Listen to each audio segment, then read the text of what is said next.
Hey folks, this is our fourth session. These are the set of objectives that we're expecting to accomplish by the end of the session today. We have the various data types that are available in Cassandra, the collection types, the user-defined types that we can have, the basic CRUD operations that we can perform, various other set of functions that we can make use of, that we can leverage from with Cassandra, and various other possibilities of indexing and where exactly this indexing really makes sense. That's primarily what our major objectives are in this session. So now moving on with the CQL data types. There's a bunch of data types that we have. There is the ASCIIs, primarily the strings. We have big int, we have blob, we have boolean, we have counters, we have double, we have float, then we have integers, then we have inits, we have text, we have time UUID, we have varchar, we have varchar int is primarily 32 in here, 32 bits. Text is in UTF-8 in here. Init is primarily for IP addresses. You won't primarily see the usage of inits that extensively. Int text timestamp time UUID, it represents the time UUID of type 1, and then UUID can represent either type 1 or type 4 UUIDs. Then the varchar, it has the UTF-8 is primarily something that has specific limitation with respect to the size as well. So the number of characters that it can store in here. Then we have the variant, it's the integers. Now with the built-in types of the blob is similar to what we have in RDBMS as well, the blob and CLOB, the binary large objects. So every time we actually want to store data in the form of hexadecimals or hexadecimal characters, that's primarily, and we want to store large objects in an encrypted format, that's primarily what blob is primarily for. So maximally, we can say that the limitation is probably for 2 gigabytes of a blob. We don't really store all of the, we don't primarily, you won't see much of storing huge amounts of data in there. That's primarily what blob is for. The counter is the incremental values, unless the increments is actually being specified. So I mean, how exactly the increment was actually primarily specified. So you need to actually have an increment or a decrementer. So just like we have in here's the run counter. So that's how the increment is actually, the run is primarily to run the incrementers, to execute the incrementer in itself as well. That's what the counter is primarily for. So the counter doesn't actually, we cannot set the counter on our own. It's primarily something that actually needs to be incremented or decremented. We cannot set a specific value of a counter. That's actually a limitation of a counter. Counter is primarily just to actually, it's more of a ticker. I mean, that's why we don't really specify counters for the primary keys or the partitioning keys. And then there is no consistency in the expirations. It doesn't have any time to live. Even though we can remove a counter at any point of time, but there's no surety in that. It doesn't really make sense. There is no guarantee on the updates, how the updates will be responded, what will be the consistency of the updates while we're working with counters. So I primarily won't see that extensive amount of usage with counters. But yes, the timestamps are a very, very important built-in data type that we have in Cassandra, and they're extensively used for performing operations. While we're working with Cassandra, it's as simple as we have timestamps in any other formats. There are various formats that we have in time zones, in timestamps. So all the common standard formats are primarily being assumed as timestamps. So I mean, if it's milliseconds, then we can assume it as an integer. If it's in the form of a date time plus milliseconds, then we need to specify it as a string. But in both the cases, the time zone is not assumed. So if we actually want to specify the time zone, that's primarily wherein we can use either of the two string options with the date and time plus the UTC differences, UTC changes. That's the primary difference of using a timestamp. The UUID and the time UUID.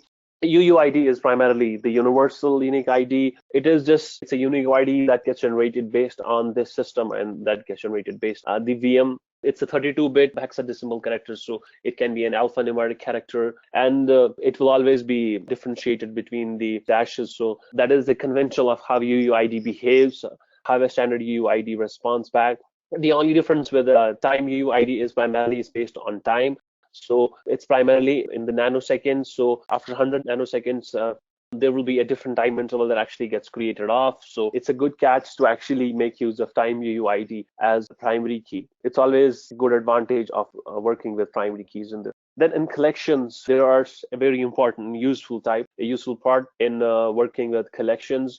There are three major forms of collections. There is list, there's map, and there's set. We used one of the collections in our previous use case we were working on, wherein I was telling you that we can either make use of list or map when we are actually working with collections. That's primarily what this collection is about. So in the list, we specify the type of the list, what is the type, whether it's type integer or it's type string or it's any other type. So a set is primarily a unique identifier. The list actually stores data in the form of ordered elements. So our map is primarily based on the key value format. So there'll be a key and there'll be a corresponding value to that respective key. That is the primary difference of using a collection. Collection primarily be used if we are actually trying to preserve some specific objects, or if we are trying to preserve multiple objects for a specific entity in itself. That is the major usage wherein we can make use of collection data types. The user data types, the Cassandra always gives us an advantage of creating our own data types. We can create our type, we can modify, we can change the types, and we can always delete them off.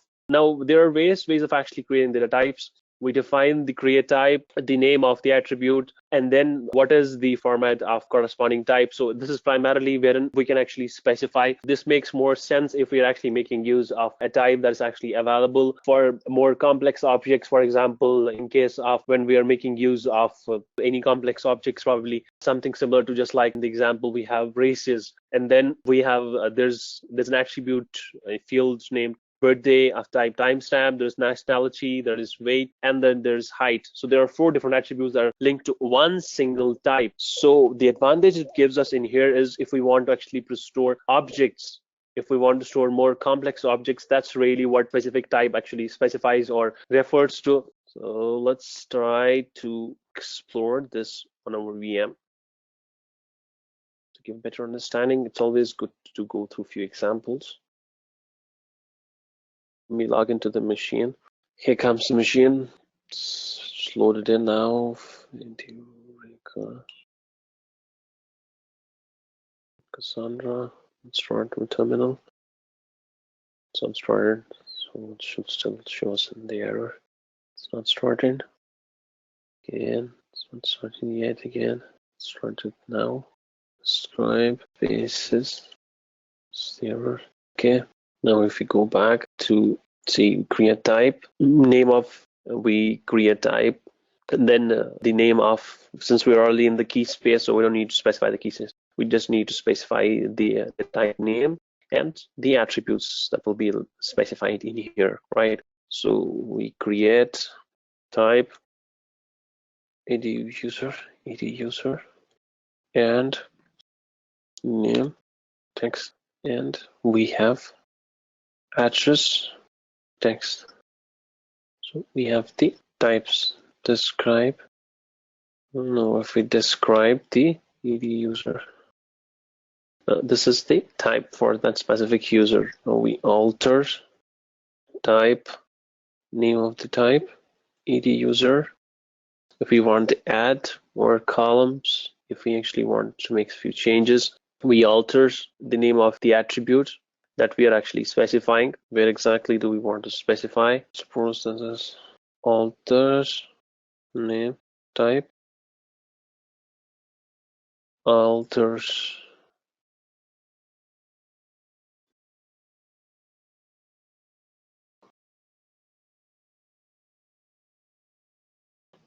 okay. So now we actually, if we want to specify the type based on that specific user, now alters type user, alters type user dot full name, alter type ed user. We add last name, add phone. Sorry, it's to rename name to first name. Now let's describe the users. Okay, so now the name was actually being specified. Replace. So let's rename first name to name and address to street. Let's keep the changes capitals. It makes it a little more easier. Okay, scribe. Now see, the type has been changed. That's how we can modify the custom user types, the user-defined types, and we can alter the states. And we can always drop the type. So drop type ed user will drop since it's not being used by any of the tables till now. So that's why, yeah, since it's not there anymore, so it's being deleted now. That's how the drop works.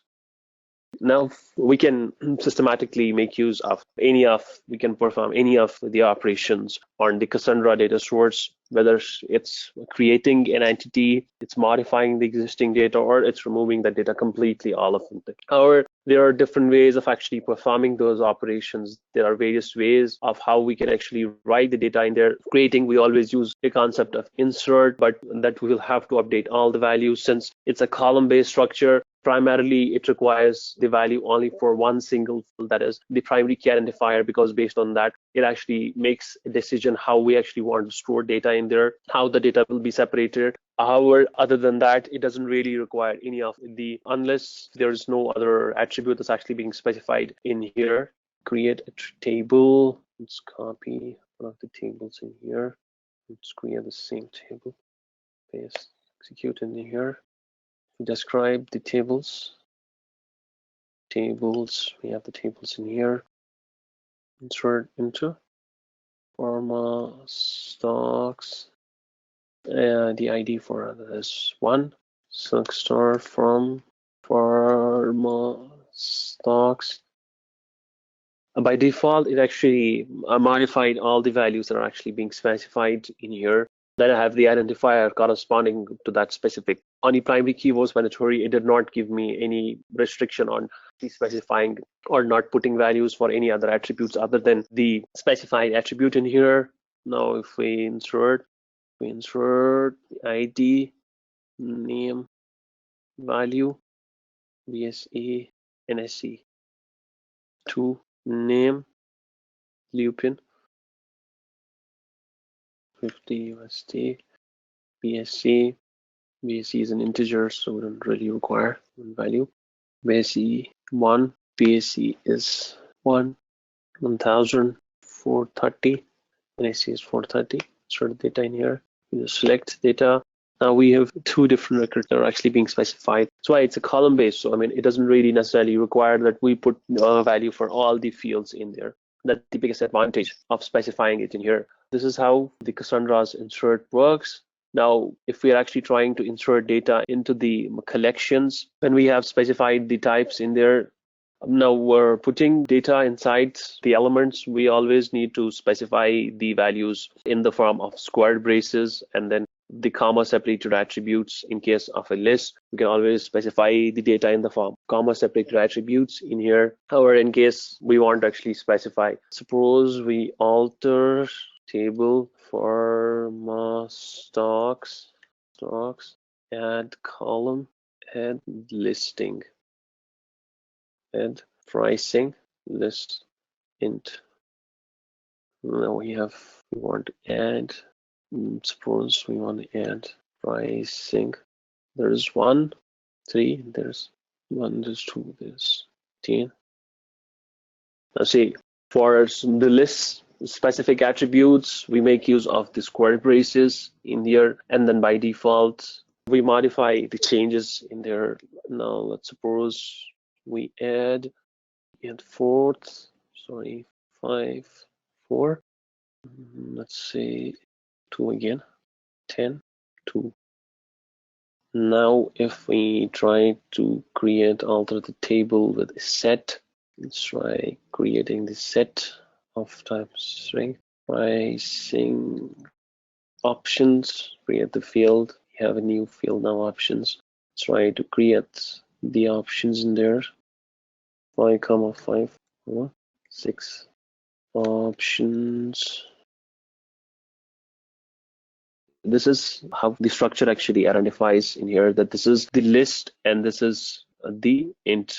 This is, say, it specifies, it says the errors that invalid list literal for options of type set int. Now, if we actually use the curly braces, it will store the values in here.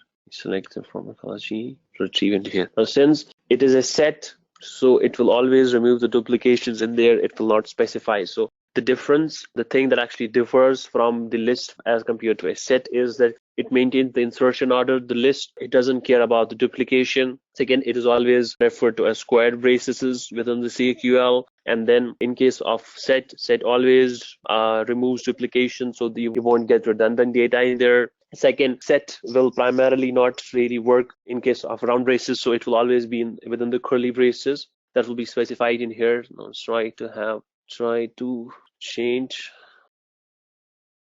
for a map.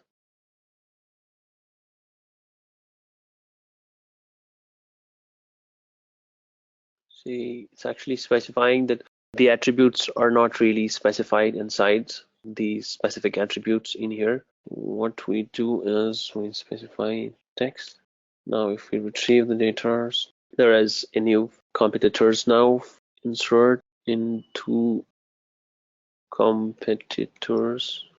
Let's see what is the structure for actually storing the data inside the key. It's a curly brace key and then value and then so on and so go. So now if we actually go back, 5.1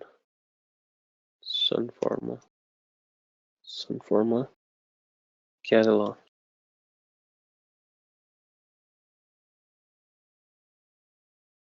Let's try to create one. No viable input. The competitors. Now see how exactly this specifies in here with the curly braces, the key and the value in itself. This is string. I forgot string. Distributed as string. And see, this is the key value format that we have specified in there. So let's try select star from. There's the competitors that we have there now. That's how the set works with the uniqueness in place. For list, it's primarily how the objects are being preserved in there. Then in case of a map, it's a key value format. You have to specify the type of two different attributes. One is the key, another is the map. Whichever is the unique identifier, then based on that, the map will decide this is the type of the key, and based on the type that we have specified, that the map will preserve the data in that format. And that's how these three major types of collections that can be used as the various possible data types within Cassandra. So based on the usage of how do you want to store the data and which format, you can choose either of them. No, exactly. I mean, these are the valid literals, which in case of blob, in case of string, we can always have in single quotes. In case of time UUID, we can have, it always has the delay of 100 nanoseconds. Then UUID, it's always 32-bit hexadecimals. Then Boolean is always, it's case insensitive. That's always a good key. So it can either be small or larger. Then the numbered constant, the identifiers, the integers, what form of integers, it is the structure of integers that we'll be able to specify. Now, if we look into it in a little more detail, I mean, how this is something similar to what we just ran in our CQL earlier, how we define the set with the curly braces, and whatever the value is that's being specified in here, you specify the values in here. If it's a string, so it will always be in single quotes. Then in case of map, there's a key value format, so the key value will be of one format and the value will be of another format, or they can be both of the same format. If they are of type string, then you have to keep them inside single quotes. If they are of type integer or Boolean or numbers, then you don't need to specify them inside the single quotes. These are the exponential notations. I mean, this is not, even though this is not really a good practice and this is not something that's really common, but in case of exponential values, I mean, when we are talking about very high values, high volume values, and specifying a unique identifier primarily for in case of the decimal values, where that's double or flown, we can still make use of the exponential column values, just like we have specified in here, minus 2.6 rows 345e plus 38. So this is actually an exponential value that goes through to will still be considered as a value that will be specified in here. The if not exist is primarily if the row actually identifies if the row being actually created, I mean, the only usage for this if not exist is actually by default the insert statement doesn't really return anything. So in case if you want to return, if you want to make sure that whether if that row was returned or row was created or not. So that's what the if not exists does performs in here while we're working with the insert. And the important thing is that we always write if not exist at the end of the query. Just like in here, for example, now the object in here, it actually specifies that the object was already there in place, so it did not actually create this row again. It did not create the row again. Now let's suppose if I actually specify this for different ID. Sorry, it gives the competitors it applied the value. So whichever value was changed, since there was any ID, so that's why I don't return anything. So it created a new row. So the applied, that is what's the if not exist response back. Now, if we don't actually execute this query, it does not respond as anything. It doesn't really actually tell us that this object was really modified or not. Name open to. Let's try to see. Now see what actually happened is this is actually working. This works as an upsert. If not exists, since this already is there in place, so it doesn't modify, it doesn't make a change in theirs. Now let's suppose we actually specify the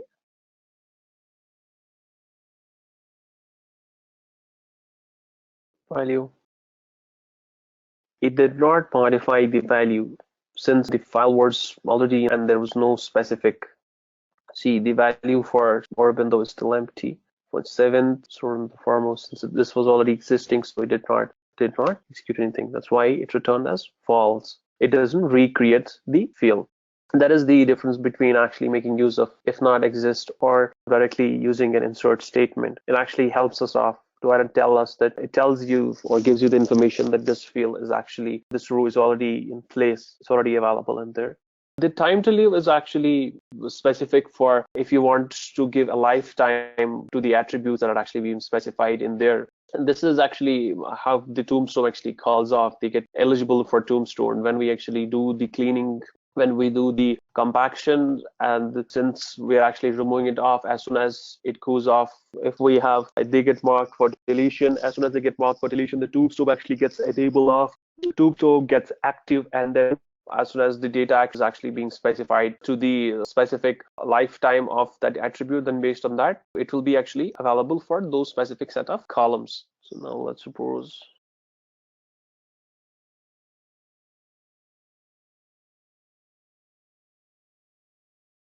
so the time to live for new pharma is 10. Now if we actually go back. And now the timestamp used to actually specify the restriction of actually specifying it at a specific timestamp at a specific time, that at this point of time this actually attribute will be actually specified.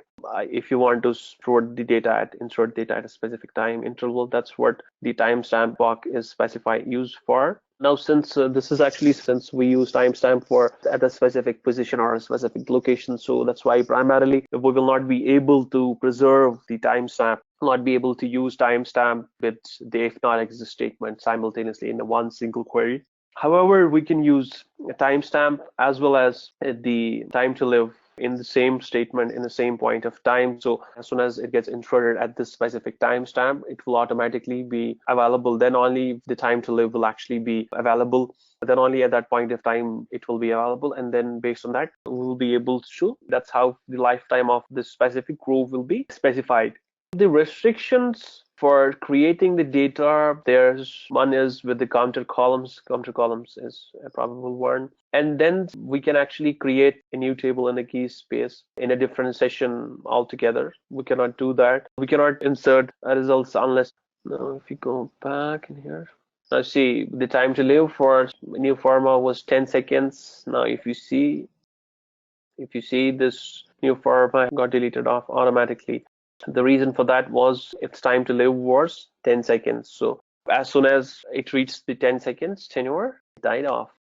So this is how the TTL works. When you insert the data inside Cassandra and you specify the time to live for a specific insert row in there, it's available in Cassandra column family only in that specific duration time span. And as soon as that timestamp dies off, the tombstone automatically gets activated, and the tombstone automatically skims it off from the column family, and this gets entitled for deletion. That's how we can insert data in Cassandra with various possible combinations. We can make use of the TTLs for a specific duration. We can make use of the if not exist. The if not exist is primarily if we want to get a response on how this query was executed, whether this query was executed successfully. In case that row was already available and there or not, then this will not be, a new row will not be inserted or updated. If we don't want any of those operations to be executed, then we don't necessarily require if not make use of if not exist. If we want to give a specific time frame, then we can make use of the TTL in here, the time to live, or we can make use of the timestamp,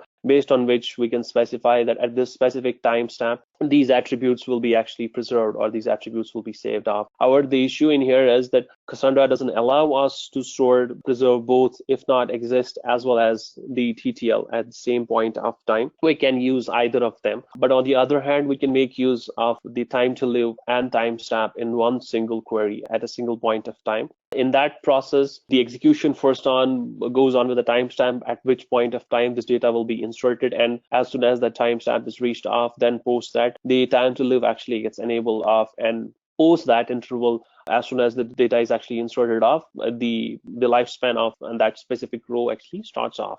That's how the data can be inserted in Cassandra.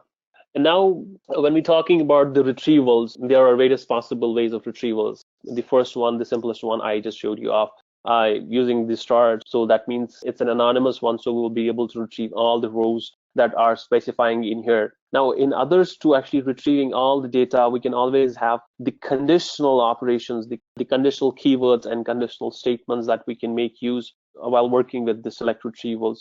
We can have the distinctions, we can use the distinct keyword, we can use the conditional using the where. We can have the limitations for retrieving the number of records that we want to retrieve using the limit. We can make use of the filtering in case we want to retrieve data other than the primary fields or the primary key, or we can make use of the indexes, columns in there. And then we can make use on that. Then there is other possibility that we can make use of. We can group by the data, or we can order by the data based on the conditions that we are actually specifying in here.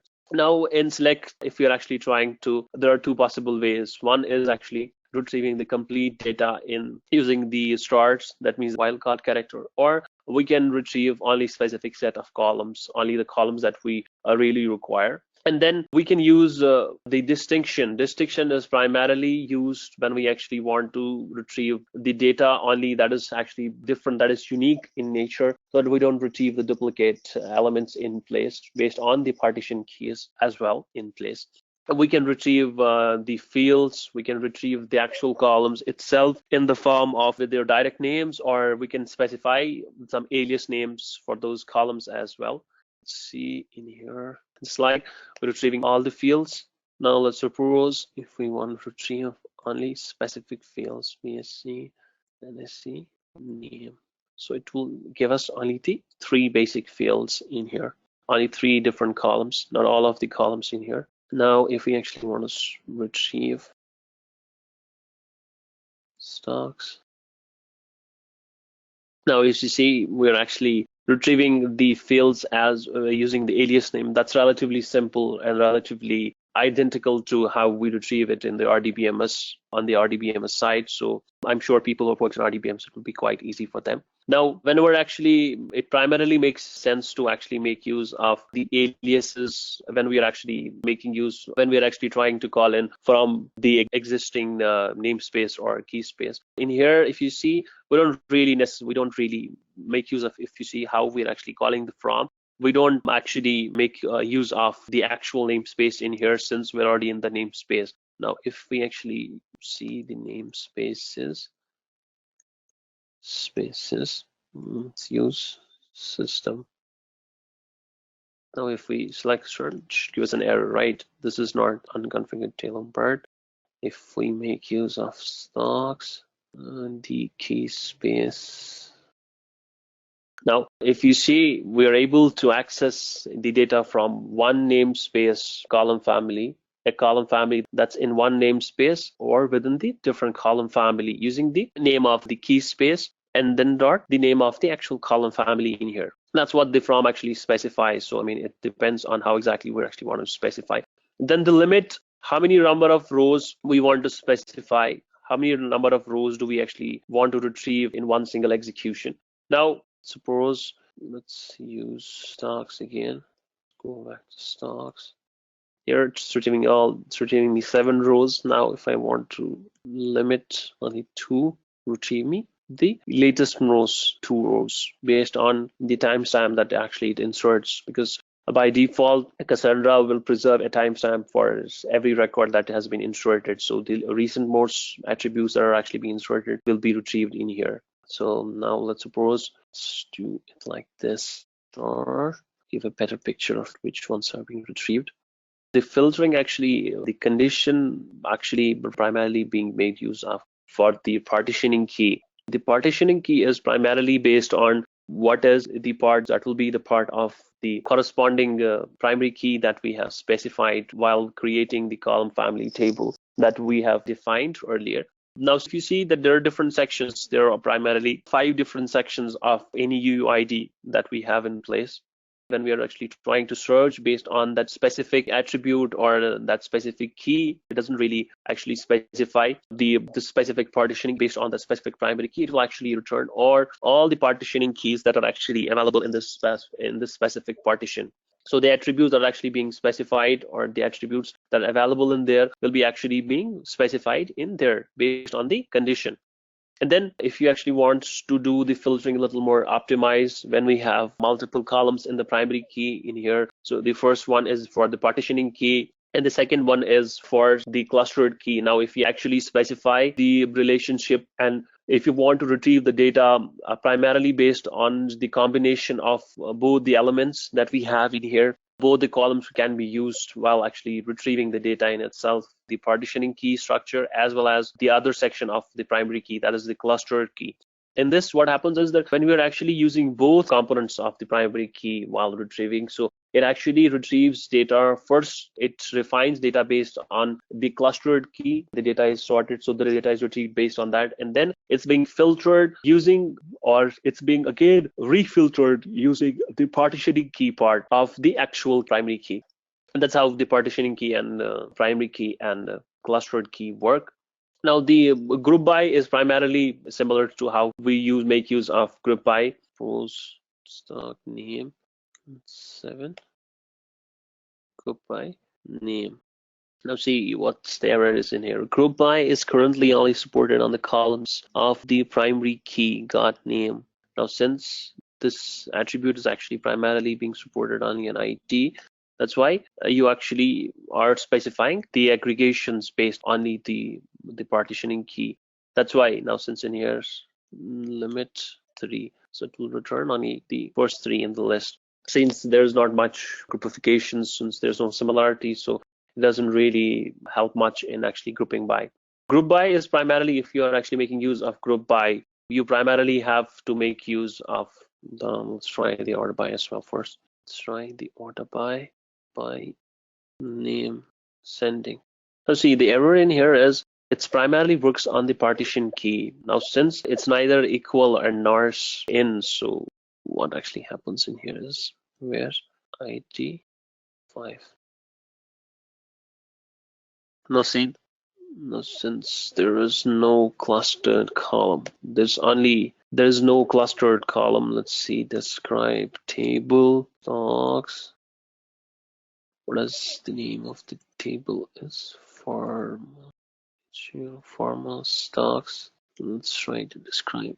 Since the only section of the primary key, that's why the order by and the group by don't actually really perform well. So I executed both the queries before actually going to the slides again. This is a very important thing that we should keep in mind. Let's see what is the error. If we actually go through the error, I'll give you an understanding. First, take a look at the structure of the table. The primary key is only ID, so there is no clustered column in place, right? So there's no specific ordering that's actually being specified. Now, since there is no specific ordering that is actually being specified on any of the attributes, so The challenge is that there won't be, Cassandra doesn't know how to do the order by, because since it actually expects the order by based on the clustered column, because clustered is in Cassandra, it's the clustered column that is responsible for actually performing the clustering. Now, since there is no clustering, there is no clustered column that is part of the primary key, so the order by doesn't work, doesn't perform any execution. It gives you an error, it tells you, hey, so sorry, there is no clustered column in place. So you will not be able to perform the ordering. Now for group by, again, group by actually works, both of them work primarily in conjunction with the primary key.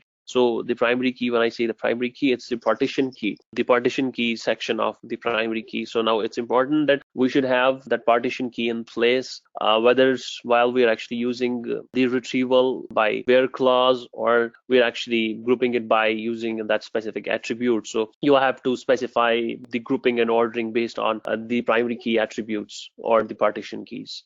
That's why the execution doesn't actually really work in here. But if we create a partition key with multiple attributes in there, then based on that, we'll be able to specify more than one single column in there for comparisons.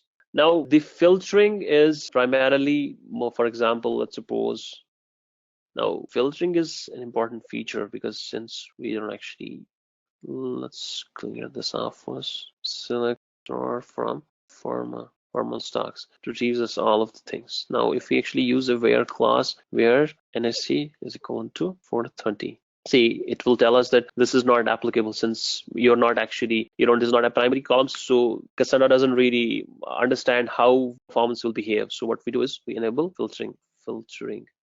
Now, as soon as you actually enable the filtering, this is the default filtering that actually gets enabled in here. It's actually able to filter the specific key that is neither an index attribute, that column is neither index nor that column is part of the primary key. If none of those attributes are available, then you actually need to specify.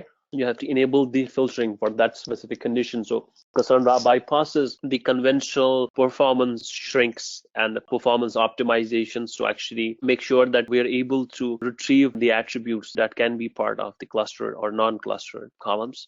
This is actually something that we will be able to be using a lot, because in Cassandra, it's not relatively necessary at every point of time that you will be able to retrieve data, or you will be able to retrieve all the data at any point of time. And it's not possible that every time you will be aware about the corresponding primary keys. There's a lot of possibilities that you might want to retrieve the data using any column, because since it's an unstructured store, so there is no necessary condition or there's no necessary restriction that will always be retrieving data based on the specific primary key or any parts of the primary key. If you're actually trying to find specific attributes that can be possible across various, that can be found within a list or a bunch of different values in here, pros 500. Now see, the NSC is a non-primary attribute. This is not a primary attribute, so it doesn't really allow this. What we do is, now let's suppose ID. Now, when we actually execute the in for the primary key, it actually gives the filtering of all the possible options that are matched the ID within the round braces options, the list of options that we have. So that means we've given 3 options. That's 1, 5, and 3. So the execution will be matched for all 3 of options. So first, it will match the ID with the first, that is 1. Then it will match the values for 5, and then it will match the values for 3. So it will retrieve all the attributes. And that's how the in works. So, I mean, when you're actually trying to retrieve data in the form of a conditional with a bunch of values that we have in place. Now, update is primarily to modify the changes, they modify the state. So, I mean, similar to the execution of insert statements, you have similar syntaxes. The only difference is in here in the values while inserting. However, in case of update, we make use of set keyword and the actual attributes that are actually being specified. We can make use of the TTL, the time to live, as well as the if not exist, or if exist, or the timestamp. We can use all those 3 possible conditions within the update as well. And this is another big advantage with update, is that it can work as an upsert as well, something similar to insert. So if the data doesn't exist, column doesn't exist, it will create that column. And if that column is not there, it will update the column with the new attributes, the new informations. Update forma stocks set name. name is equal to sun, where ID is equal to 3. Let's see, we updated the table, we set supplier name value is equal to 20 USD, it is equal to 5. We have updated the values for, we have updated multiple fields in the same query using the comma separated. We update the name of the actual field, the name of the actual table set, the name of the actual column, the value, then another column name, then value, and the condition. We are actually specifying using TTL5. Now this is for 5 seconds, so after that the value should be changed off. Let's try the fields. Let's try this again. Now see, the value has changed again. As soon as the fields are changed off, as soon as the time to live has died off, the values again come back to normal again. Let's try the time to live for ID 3. This is simpler, right? Or earlier it was sun. Now let's try this again. Now see, as soon as we actually change, it doesn't reverse to the old values. It actually removes off the value completely altogether. That's how the time to live works in case of update. So it's very important that we know how we're actually making an update using the TTL, because if we actually update the value with the TTL, so we're actually losing the current value as well as the previous value. So it's important that we make sure that we define the attributes based on that. Now, this is updating the attributes since by default it will not, let's suppose name is equal to supply. It won't let you update the fields without the parts of the partitioning key. Since ID is not there, it doesn't let you allow the modify. It's very important that we should have the partitioning key in there while we're actually updating. And the reason for that is because since the partitioning key is the attribute that decides how the data is actually being flowed into the commit logs. So it's important that Cassandra always gets that partitioning key, because without that, Cassandra doesn't really know how to make a decision of making the changes for those partitioning keys or how to update the fields in there.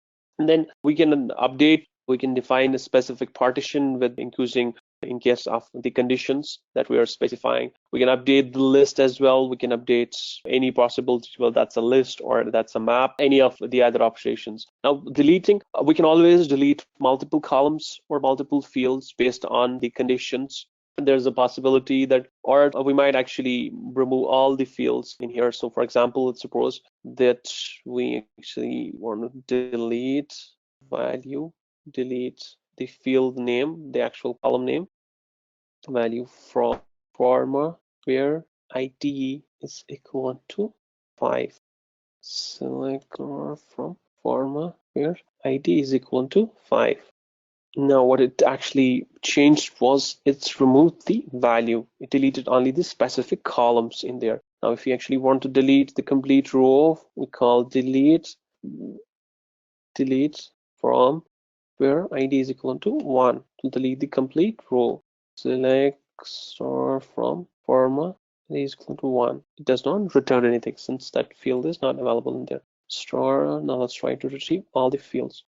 See, the first row has gone off. It has removed the complete row. So there are possibilities that we might actually remove only specific columns, or we might actually remove off the complete row in altogether. That's how exactly we can actually specify. And then we can make use of deleting the data based on the timestamp, based on a specific timestamp, and then deleting data from a collection or from a specific attribute that are actually being specified in there. For example, let's suppose if you're actually trying to remove a specific element inside, suppose let's try, if we are actually trying to remove an element out of 4, ID delete pricing 3, pricing 2.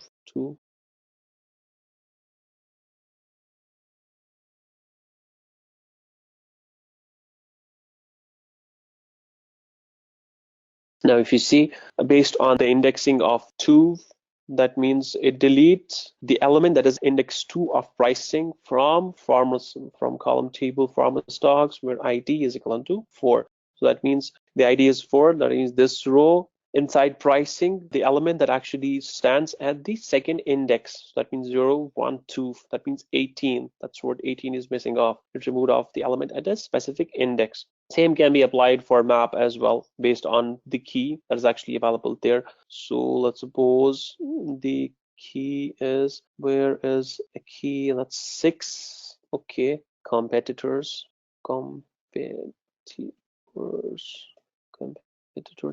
is 1. It's the key, so it should delete off the specific key and value. Since the key is 1, so that's why we give the key. This is the key in here, and in case of the list, this is the index.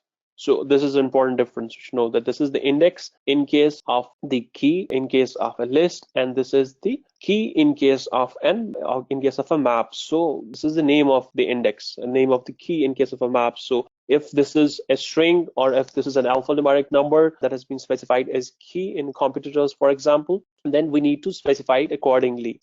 The materialized view is primarily wherein we actually try to create specific parts. We actually try to create any views, some specific views, or some specific columns, or some specific amount of data that we're actually trying to use. And then we're actually primarily views wherein we actually have high volume of data, when there is a lot of cardinality.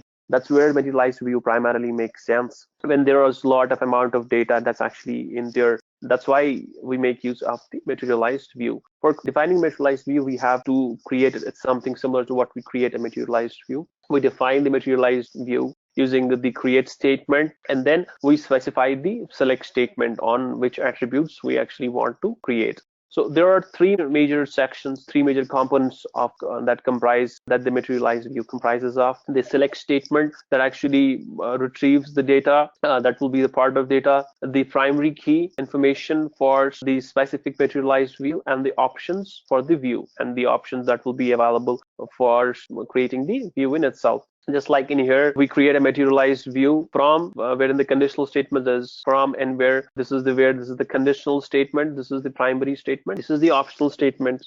The with is primarily the optional statement. These are the options that we can have. We can specify the new attribute that will be specified in here. Now, primarily, since this is only for retrieval, so we cannot make use of any aliases. There's no availability of aliases. And then second, there is no possibility of using any aggregate functions. We cannot make use of any aggregate functions as well. As similar to the way we can actually specify changes of other sections of tables and column families, or any other attributes that we have in there, we don't have a similar access of alteration. We cannot change the column names, or the columns actually, or the number of columns actually. We actually need to drop the complete materialized view and recreate it again. So now if we're actually trying to specify the data that we're actually trying to specify, then in that case, we actually need to create the attributes that are specified in here. But the conversions, there are some extensive conversions as to blob. So we can always do a conversion from string to blob, or int to blob, or big int to blob. So all the conversions, if you want to make a conversion from one data type blob in order to do a little faster retrieval and do a little faster processing, there are different kinds of attributes based on the kind of data types that we have in place. For example, let's create type alters table pharma stocks add keys blob. This is the field. Next start. So this is the blob one keys. So since key is empty, so what we will do is insert update into update table pharma stock. Let's copy this. Okay, pharma stocks. Set blobs as int.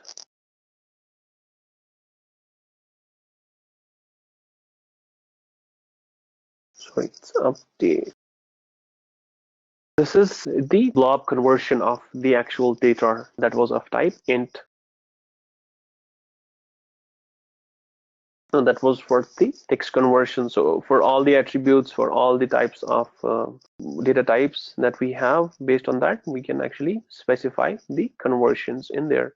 Now, if we want to return the data, retrieve the data from blob, select or select keys.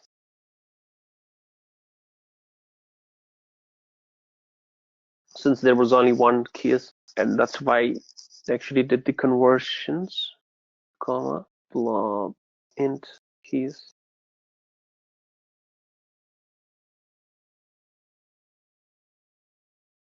And that's how we can actually get the retrievals. We can do the conversions from either ways.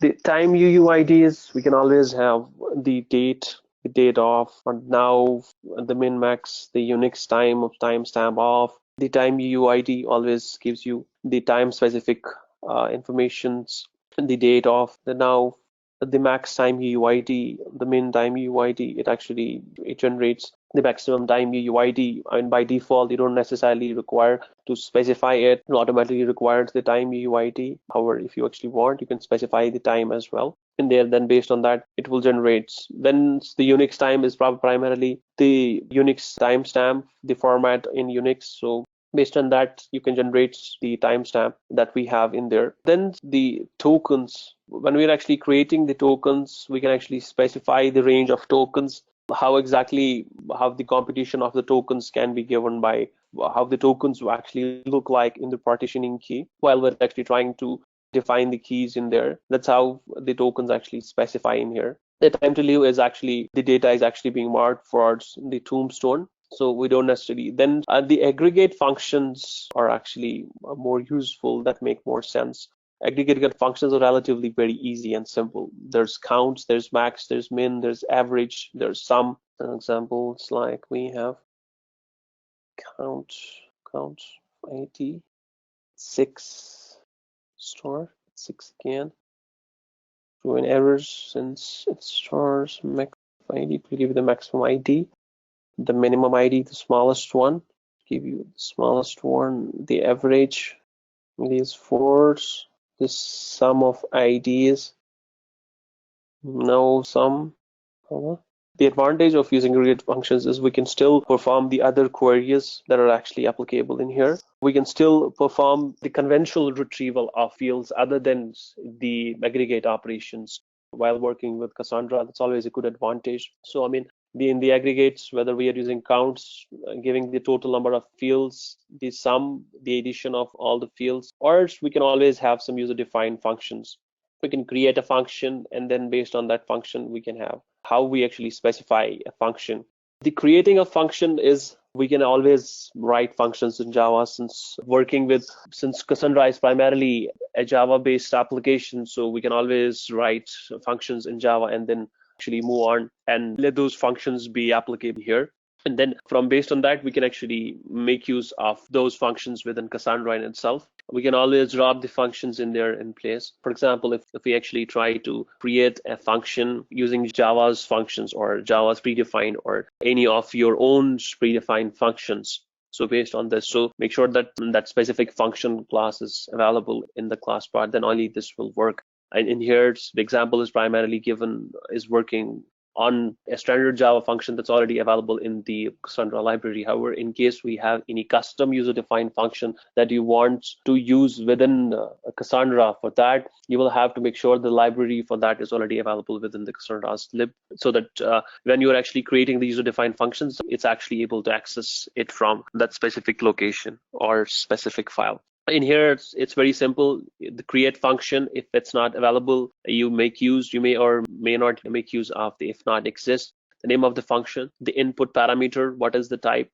input and what is the type of the attribute, and then this is actually make sure that this is actually performed on. It returns a double, what is the return type, and the language is Java, since it supports, Cassandra supports two languages, primarily Java and JavaScript, even though Java is more popular with Java, and we returns the value that's actually being responded from the Java's actual function. So I mean, this is the function that actually is responsible for performing the operation in the execution. So you can replace this with your own custom function that will be specified in here.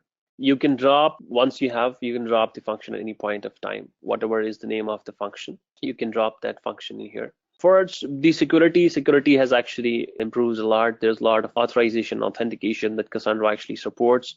When we are actually specifying, when we're actually making use of the conditionals, we can specify the rules for the specific configurations. We create a specific table, for example, per se. There are these column families that we actually have specified in here. Then we create the rules corresponding that will actually specify supervisor role. We have created a role, for example, create supervisor. And once you have the role in place, then you can actually assign the corresponding tables to those roles.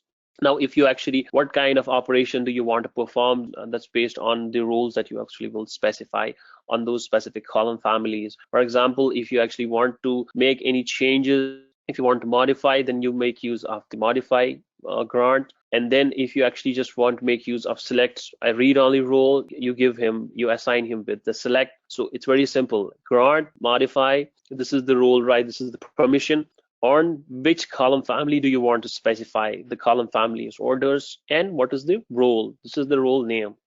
Now, once you actually have the role name, you can specify the credentials. You can specify the specific. You can create another role with who has the credentials, and a specific conditions or a specific credentials can be specified to them. So that means we can club multiple roles together. We can have multiple conditions or conditional clubbing in between each other. The indexing is primarily for accessing data that is already there, and you just want to retrieve the data that's already being specified for more faster retrieval without actually making use of. There is the default indexing, that's like how the allow filtering works on. It actually primarily identifies. There's actually a separate table that actually performs the indexing.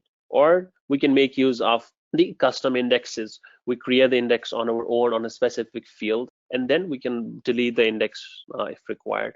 In case of creating and deleting the index, it always gives us an easy solution. It's always an easy way of actually identifying or retrieving the data from the various possible ways of manipulations that we can perform without making use of any of the primary key sections. Well, that's primarily it, what we'll be exploring today. Well, that's primarily it for this module. That's module 4. So I'm actually going on to the module. Let's try the module. That's all we have for module 4. Let's try the case study. You're working in shopper.com. Your company sells products specific you thought. Products contain different attributes. Few of them are product name, descriptions, or there might be other fields as well. Product catalog may be huge and resumes. After a few years, you got funding from Kim Jong-un to expand your business in different countries. Your product got increased from 1 million to 100 million. Now you're facing a challenge that some of the products were different from the others and have different attributes as well. You thought of going with Cassandra, which is horizontally scalable and provides high availability. Keeping all the things in mind, you must design a database schema for products, catalog, and provide details of below mentioned keys: primary key, partition key, secondary index, if any, table details, materialized view, if any. Things you need to product details should be kept in mind. Details by product code or products could be sell. Okay, so now if we have the additional field, so what we can do is we'll have a products table. We will have the Timeuuid. It will be the primary. It will be IT. It's the Timeuuid. We name. Then it's text and so on and so on. Then primary key would be Timeuuid.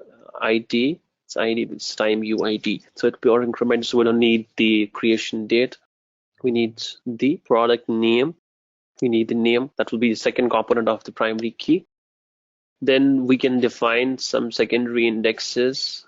We can do some indexing on the category or brand. We can create index products, brands on category, product category, product cat, product band. This is brand. Let's see what.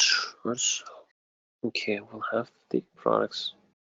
Product So we'll have a primary key and that will have two different components. The partition key will be the ID, it will be Timeuuid that will actually give us the creation date, that point of time.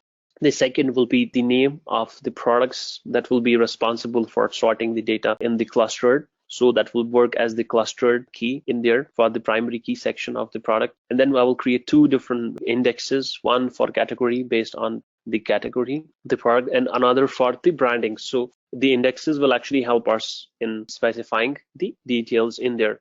We might actually specify the details in there. There might be one, there might be another's product catalog.